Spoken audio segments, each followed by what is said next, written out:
Hi mga seswang! I'm Jessica Absaloni from Sang Pachi! So hi mga seswang! Welcome back to my YouTube channel! So ayan mga sens. So medyo bago yung ano natin ngayon, setup. Wala tayo sa biyahe and wala tayo sa JK. And dahil hindi kami actually mag-full na magbabantay. As in, from umaga tapos hanggang gabi. So kasi ngayon is inaano na namin yung mga stocks ng JK kasi para hindi na masyado hassle kasi nga 'di ba everyday kami na nagde-deliver ng mga stocks ni JK kasi parang yung para sana sa pang 3 days or kaya pang 1 week hindi siya inaabot talaga ng 1 week kasi hindi rin hindi namin natatansya yung volume ng tao. So kaya yung sana para sa 1 week na stocks namin minsan nasa lang parang 3 days lang, ubos na. So, kailangan ulit mag-restock. So, kaya ngayon is nag-i-imbak na kami ng mga mas maraming stocks. And kasi kapag nag-distribute kami sa bawat branch is talagang sobrang hassle. And actually, dalawang sasakyan na yun na. So, sa isang Suzuki, si Sir Kat, ay yung kapatid niyo may nagde-deliver sa dalawang branch. And kami naman sa 3 branch na nagsusupply. Kasi medyo hindi din kasi yung gas, hindi rin talaga mura. So, kaya kailangan hindi tayo everyday na nag-i-stock. So, anyway, mga seswa ngayon is si Mo is nasa bahay kasi katatapos lang niya mag-ayos ng mga namin, i-deliver namin sa mga bawat branch ng stocks. And ngayon is ako dito sa tindahan ni Mama Vicky. Ayan, dahil maraming nag-update, maraming nagtatanong, update daw sa tindahan ni Mama Vicky. Ayan kung kamusta na daw. So, ayan si Mama ngayon is nag-aayos siya. Ayan, ng kanyang mga paninda and ng mga benta din. So, itutour muna namin kayo. Charot. Hindi, kakamustahin natin si Mama Vicky. Dahil sa kanyang sari-sari store, kung ano nga bang update, yung mga benta, ano na ba yung mga mabenta at mga paubos ng mga product niya. So ayan, Mama Vicky, kamusta ka na daw? Update daw sa tindahan mo. Ay mga siswang, musta kayo? Ito, ko sa iyo, sasabihin ko sa inyo yung mga nabenta ko, yung paubos na. Itong Pancit Canton, original, mas mabenta rin. At saka chili manse. Wala kami extra hot. Yun ang hinahanap. Yung extra hot? Ayan, mga na yan? Bago na ba yan or luma na? Ito, paubos na. Ito, bago. Ayan. Kasi tapos, simula pa nung tayo, di ba? Grocery. Tapos corn beef, nakabili na rin ako. Bago na. Kasi konti lang. Oo, stock. So, ayan pala ang ni Mama Vicky. May rin ako, money detector. Halimbawa, may 1,000. Oo, na pera na peke. Actually, ang dami din nagko-comment dyan. Kasi napiki na rin ako sa Paranaque, napiki na ako isang beses. Magkano yun? 1,000. Oo. Anong eksena? Bakit ka napeke? Kasi maraming customer yun bumibili. Ngayon, may bumibiling sangkang sigarilyo at saka candy ba yun? Soft drinks. Yun, tapos sabi ko, wait lang. Nag-wait nga, kaya nagtago siya. Kaya pala siguro, alam niya piki yung binigyan niya sa akin. Tapos maya-maya, nung konti na lang bumibili, bumalik siya. Tapos yung binigyan ko yung sukli. Tapos piki pala. Piki. Kasi nga wala ka pa namang ganyan. O, wala pa akong money detector. Ay, ngayon mayroon ako. Oo. At saka ano yung lesson learned doon kapag marami yung bumibili? Pag maraming bumibili, first come, first serve. Unahin mo muna yung unang bumili, suklian mo, ibigay mo yung kailangan niya, tapos suklian mo, pag maubos, pag matapos na, yung sunod na naman. Oo, huwag kang magpapadala sa sabay-sabay. Oo. So, tapos, ayan, wait lang, ang mga kape. Ayan na lang yung mga kape mo. Paubos na rin kape. Paubos na rin. Tsaka yung mga nabenta, binibili ko rin ng bago kasi wala kaming nabiling ayan, may mga juice na siya. At saka bago to yung steak. Steak coffee, tsaka gata. Tsaka sinigang mix. Nor cubes, hindi kami nakabiling nor cubes, ginisa mix, at tsaka magic syrup, hindi kami nakabili. Kaya bumili ako. Tapos ito, binili ko rin. Bago na yan? Tsaka itong mga chlorine, atina. Kasi yan yung mga talaga. Yung hinahanap ng tao, kaya bumili na rin ako. Tapos yung Yung mga noodles, ito paubos na. Ayan, Itong Lucky yan Me, na. pangalawa ko nang bili, ubos na rin. Ito na lang isa. Kasi yung ang hinahanap nila, Lucky Me, itlog, mantika. Oo nga. So, ayan no, puno to nung bagong bili namin. Pero ngayon, tignan nyo. Wala pa, ubos na. Tsaka ito, wala nang laman. Ano ba yung mga nakalagay dito na yun? Yung mga noodles, nilipat ko na lang dito kasi Ubos na. Hala, wala yung isang flavor ng Lucky Me. Ay, ito. yun na nga, yun Ayan na na lang. lang. Beef. Bago na Ay, yan. kabog. Pangalawa Ay, bago ko na yan? nang bili, oo. Saka Ano? bumili rin akong tuyo kasi di kami nakabili dati. Ayan. Tsaka Anong yung tuyo yan? Tuyo, iba-iba. Hindi ko alam. Idaing yan eh. Ito. May tuyo din. Ay, kabog. Kaya din ang hanap ng mga dito, di ba? Mga kapitbahay. Meron akong pamintang durog, laurel, buo. Hindi tayo nakabili kasi. Tsaka may soft drinks and bottle na. Ayan. Lemon, tsaka RC. Oh, Tsaka Yakult. Bagong bili ko rin yan. Sa nabenta ko, binili ko na. Tsaka Nems, mga candy. Tsaka yung bigas, binili namin tatlong lalagyan. Ang unang Sabi ko, nabenta, bakit nawala yung isa? ang unang mabenta yung mas mura, yung 50. Anong pangalan nun? Local broken. Oo. 50 lang yun siya. Kaya yun ang ubos na. Tapos ito namang agila. Ano yung mga natira na lang? Agila tsaka tamaraw. So, ito na lang din. O, itong agila, paubos na rin. Itong tamaraw, mayroon pa mga half sacks pa siya. Kasi mas mahal konti, 56. 56. Ito maganda to? 55. Kasi Ilang piraso na lang? Ayun na lang. naubos na kasi yung 50, kaya 55 na naman binaya. So, alam mo na yung next bibilin mo. Yung medyo mura na. Nililista ko na yung bigas. Tsaka yung Ay, may asukan. asukal, asin, mantika. Ang tray na itlog. Mantika, pangalawa ko nang bili. Yung itlog, pangatlo na. Ay, mga bago, friend. Kasi mabenta kapag bumili silang itlog, laki ni beef. Partner. Beef ang mabenta. Tapos mantika rin. Oo. Minsan bibili sila ng half, ihati ko na lang. So, nilista mo na din yung mga talagang Nilista ko hinahanap. ng nanap pa. Marami naghanap ng gin, emperador. Sabi ko, wag Hindi ka pa muna. ready sa mga alak kasi. Ayaw ko muna, baka si Raul kasi pala inom. Baka sa mga maubos. barkada niyan, papautang. Oo nga. Ay, sorry Hardy. Baka maubos lang. May Yakult na Favorite ako. pa naman niya yung Tsaka gin. may na rin ako. Ano pangalan, B? Cobra. Ay, Kasi, yung ininom ko kanina. hinahanap yung Cobra. Mas marami naghanap ng Cobra. Karamihan kasi yung mga driver, yung overpati. Ay, may naano din ako. Hopya. Naubos na yung piyaya. Ayun, Piyaya. piyaya, naubos na. Tsaka yung hopya, baboy, munggo, ito na lang. Ito Ano siya, partner obe. nila dyan? Minsan, tubig, minsan soft drinks. Ay, kabog. Pag magtipid ka, tubig na lang. Ice tubig. Yung yellow na natunaw. Tsaka bumili rin ako ng Bago. wings powder. Kasi hindi ka namin nabili yun. Ay, marami naghanap. Anong Powder. powder mo? Sabi ko, Kala lang, at saka Tide, at saka Ariel. Wala kayong wings? Wala. Ay, nung namili ako, Chicken wings dapat binigay mo. bumili akong wings. Ayun. Pagka kinabukasan, may bumili agad. Ay, Kasi, kabog ka. ewan ko bakit gusto nilang wings. Mabango ba yan? Mura ba yan? O mas mahal? Mura. O, yun naman pali. Malamang mura, yun yung talagang bibilihin nila. Kasi same na lang din naman yan. Kumabango din. At saka yung mga shampoo conditioner mo dito. Nalagay tayong keratin na red ba yan? Eto, red. mabango ako din yan din gamit. ko. Red. Tsaka yung Crenzel pink ba yan? Pink. Parang walang green. Ay, wala kayo nabili. Pink. Walang green, walang stock. Oo. So, Walang ayan stock ang o. green. Yan na lang din yung mga tinda ni Mama. Pasabog. Diba, share mo nga sa kanila yung ano mo dito. Yung bill mo. Yung bill mo sa kuryente, share mo sa kanila. Uy, Kung magkano yung bill mo Yung dito. bill ko ng kuryente. Alam mo, nagpagawa kami dito, di pa kami nag-open. 2 days and a half. Ginagamit kasi kami ng pambutas. Hindi naman siya welding.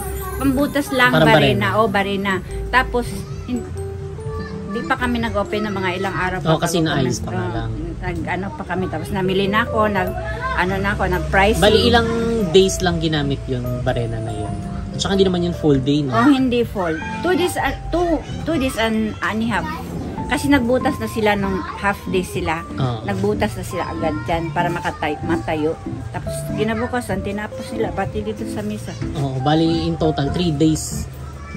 Ay, 2 days and a half lang na gumamit ng barena.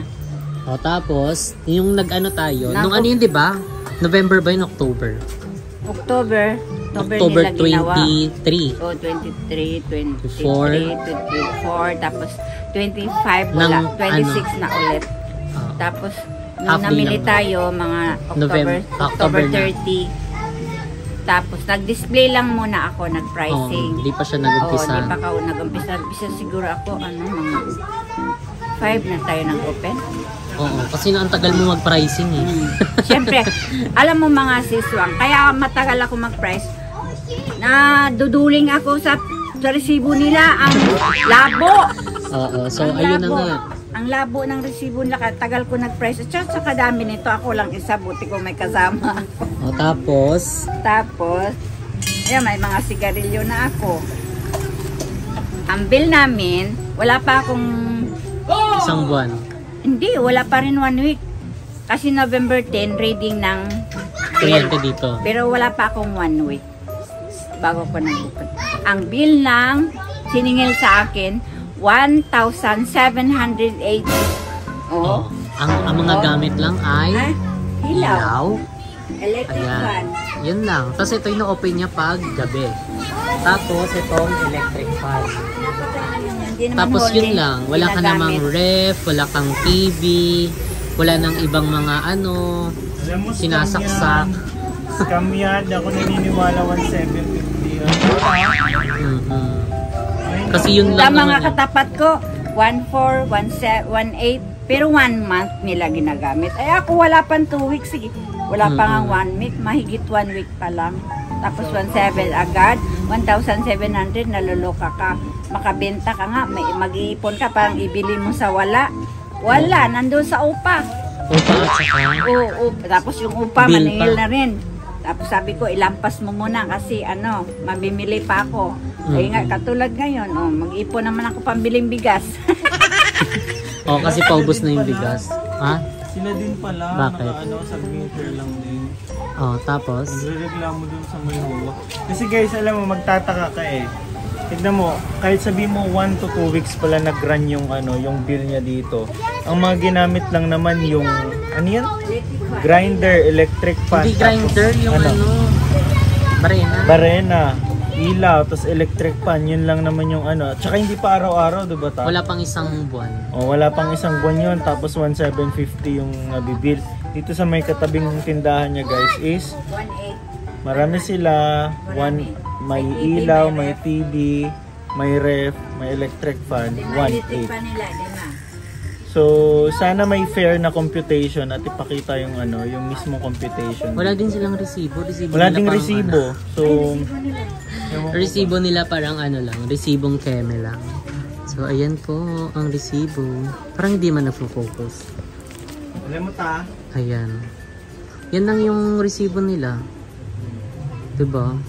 Kung mangingi ka man ng OR, wala naman dyan OR na ibibigay. Balak pa man dyan namin bumili ng ng rep mo na para maitayo mo dyan. Pero pag nagka-rep ka siguro magkano bill mo? 3,000. Baka hindi lang 3,000 din. So, ayun na, nagulat kami kasi, di ba, bigla-biglang sabi ni mama na mag-aano na daw, babayad na siya. Nagbalik-balik pag siya. Na. Balik-balik pa, 3 beses. Naloka lang kami kasi hindi pa nga nag-umpisa si mama, di ba? So, wala pa siyang isang buwan dito. Tapos, ito agad yung binil sa kanya na 1,780. So, naloka kami kasi ang mga gamit lang naman ni mama dito, electric fan, tapos yung, kung sabihin nag-run yon simula nung inumpis yung nagpagawa dito, ang ginamit lang naman nun is yung grinder. At saka hindi naman yung talagang isang buong araw ginamit. So, ginagamit lang siya pag magbubutas. Tapos the rest, gawang kamay na, lagare, pokpok, 'di ba? So wala nang ibang gadget na involved doon. Tapos ilaw, sabihin mo kahit ilang ilaw 'yan, itong nasa harapan, ino-open lang yan paggabi. Tapos ito, hindi naman talaga siya naka-open, paggabi lang din. So pina-open ko lang ngayon kasi magbablog kami para medyo maganda din yung lighting. So ayun, nagloloka lang kami kasi si mama kasi nagbayad. Kasi that time yung nagbayad siya nito, busy kami. So kaya hindi kami yung nakaharap. Siguro pag next bill neto, kailan yung mag-next sila? December 10. December 10, ay baka kami na yung mag-front. Kasi nga, di ba, parang hindi fair, hindi tama yung singil nila sa kuryente dito. Knowing na ilan lang naman yung ginagamit ni mama dito. Wala siyang ref, wala siyang TV. Tapos etong electric fan, ginagamit lang naman yan para kahit paano lumamig. Tapos pinapatay niya yan paggabi kasi malamig dito paggabi. Diba? So ilaw na lang talaga papaandarin mo. So titingnan namin, sinabi ko kay mama na try mong electric fan lang isaksak. Huwag ka magsasaksak dito. May naman doon sa bahay. May rice cooker. Magsahin ka doon kasi automatic naman yun, diba? So, ayun nga. Sabi ko sa kanya, pag ganito pa din yung singil na electric fan lang ang gamit, nako, baka magkaharap-harap kami sa toll. Hindi, totoo nga naman kasi Very wrong siya. tignan mo, either number 1, baka sabihin kasi sa comment section, baka may nakatap na iba, may nakakonect. Kasi 20 nga per watts patong nila. 20 per watt. 20 pesos per watt, ang patong. Diba Hindi At saka kahit natatignan mo, itong kapitbahay mo, o sabihin mo na, wala, isang buwan, 180. Isang buwan na ginamit. Wala kang may ref, may TV, tapos 5 electric fan. Marami pa sila. Siyempre, magcha-charge yun ng mga cellphone. Ikaw 1,750, kahit sabihin mo na, tignan mo yung parang common sense na lang din, no? Or sa computation talaga. Sa computation. Alam kasi na ni mama, ano sinabi mo? Sabi niya, pinaano ko nga sa kanya, pinaulit sabi. Nagkamali ka, sabi hindi daw kasi siya daw gumagawa. Hocus-pocus yun. Sorry na lang po pero sana paki-compute ng fair. Hindi yung ibig sabihin na nagbablog-vlog kami dito. Iti-take advantage. Sa totoo lang talaga. Actually, kasi itong tindahan, kay mama talaga to. Hindi naman kami nangihingi dito na kailangan may porsyento tayo dyan. Hindi. Kay mama lang actually. So, sana sa susunod na computation nila is maayos yung pag-compute. Di ba, Nay? Di ba, Nay? Ito si Nanay, Magkano bill mo, Nay? Malaki, 1,008. Ano yung mga appliance niyo doon? 1 month? Electric fan, tatlo. O kuan, rep, o TV, o kuan, Ano sana? Hindi, cellphone. Ano? Bang malamig ba? Aircon. Aircon pala. Naka-aircon pa pala. Naka-aircon, di ba? Kabong. Kung ganun lang yung ibibil mo tapos ang dami mong gadgets, medyo okay. Pero electric fan, ilaw lang ang gamit mo, tapos ganun yung singil, medyo... Mura na inyong hanta, ma. Maliit rin ka ninyo, ka? Malaki. Diba? 1,750. Pero nakatirami din kami pang Richard, wag maabot o 1,700. Diba? Umabot pag 1,700, among bahay 1,700. Then among ilaw 1,700 din. Porte na lang kaya si Bob Richard. So, very wrong talaga mga sis. So, kaya sa susunod talaga, eto papalagpasin namin. Pero, sa next bill, na ganito pa rin yung singilin sa amin, sinabihan ko na si mama, medyo maingay lang kasi natabi lang kami ng kalsada. Ganito pa rin yung singilin sa amin. Sabi ko, wala kang isasaksak. Electric pan lang. Titignan natin kung ganyan pa rin yung singil sa'yo. Pag ganyan yung singil sa'yo ulit, baka kami na reklamo doon. So ngayon papalagpasin namin to. Di ba? Yung katabi namin may aircon pa pala yun. So nadagdag pa. So wala kang aircon. Open siya. Electric fan lang. At saka yung simulan yung dito na pinapagawa. Grinder. Yun lang naman. Totoo. Diba? So sana maging fair. Yun lang naman sana maging fair lang naman sila. Totoo. So ayun, try natin sa mga nakaano dyan sa Howang. Hindi actually. So, Ewan ko ba dito? Huwag tayo magsalita. Baka makaano sila. Makatunog sila. Ano yung pala tayo sa next. Hindi, pero totoo lang naman kasi, tignan mo. Oo, Kung legit yan, mag-i-issue sila ng resibong totoo, hindi yung ganitong resibo lang. Oh. Tsaka nagulat ako, may aircon ka pala sila. Consider na, wala nang resibo, okay na rin to. Pero yung kabilang may aircon, 1,750, 2 weeks o 1,800. Wala na sila kasi. Ang dami pa po kunitin pa, nandito isa lang. Ayan guys, ayan. Yan ang isang ano. How much more pa kung maglagay pa tayo ng electric, ng rep. Baka si 10,000 na dito. So, yun lang, very wrong, diba? So, at least, ayan, nakabayad na siya, pero ngayon, papalagpasin namin to, kasi Siyempre, maraming balik eh. binabalik-balikan siya dito. At saka siguro alam na kami yung, ganyan, siguro nasisip na kami na yung may-ari. Nanay ko po yung may-ari dito. So, kaya please lang, kung manggugulang kayo, wag na. Kasi hindi siya nakaka-fresh. Kasi yung mapanlamang na tao is talagang may karma siya. So, karma na lang talaga. So, anong ginawa? Parang napunta lang din sa pangbayad ng So, ano na lang yung kikitain ni Mama dito? Wala na ibili ulit. May babayaran pa siyang upa. Upa dito sa diba? pwesto. So, kaya tayo maging responsable din tayo sa mga nagpaparent o kaya ng mga electricity. Ayusin natin yung natin pag-compute kasi hindi biro. Hindi naman to mall, 'di ba? Hindi naman to 7-Eleven para ganyan yung singil niyo. Kumbaga parang nagtatrabaho na lang si Mama, nagtitinda na lang siya, nagigising siya, napupuyat siya para lang pambayad sa mga bills. So, very wrong siya. Diba? So, nag-aalala kami kay Mama kasi inanuhan namin siya ng tindahan para kahit pa paano malingaw siya, ay sa Bisaya pa, matuwa siya para hindi siya yung nasa bahay lang. Pero parang dadagdag pa sa stress yung bayarin, diba? So, baka parang kinakabahala si Mama. Kailangan kong magbenta ng marami kasi ang dami kong babayaran, diba? So, imbis na dapat relax lang si Mama, is parang may stress pa siya sa mga bayarin. So, ayun lang mga seswang update sa tindahan ni Mama Vicky dahil marami mga nagtatanong, nagko-comment, ayun kung ano ng update sa tindahan ni Mama Vicky, which is ang dami nyo na rin mga dito, mga nabili ulit kasi yung ibang mga binili namin simula na nag-grocery kami is ubos na. So, syempre may mga kinita din siya na pinambili niya ulit. So, ayun lang. So, actually, dapat bibili din kami ng ref ngayon. So, parang medyo mag-aano muna kami. Mag-iisip muna kami ng very, very light. Kasi, baka magulat din kami sa next bill ni Mama. Ano yun na namin? Tatry muna namin sa susunod na bill kung magkano yung i-less. Kung ganun pa rin, baka less din sila dyan. Kasi marami sila dyan yung tatlo na. Charot lang. So, ayun lang mga seswang. And thank you so much mga seswang sa mga sampung mamahal at support. And sa mga hindi pa nakaka-visit siya sa bagong branch ni J. Samgyupsal, Tanza Brand. So, ay located ang aming store and sa tapat ng Tanza Family Clinic along Antero Soriano Highway, tapat din ng Guanzon, and malapit lang kami sa SM Tanza. And syempre, bisitahin nyo na rin ang aming mga branch. Ayan, sa Imus, sa Naik, and sa Dasmariñas, Cavite. And soon, ang ating, and syempre sa GMA din guys.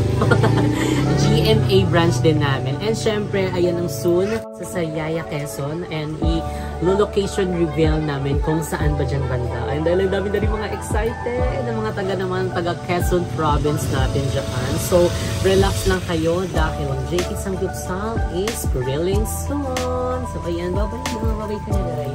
Ako ma-stress pa tayo sa bill mo.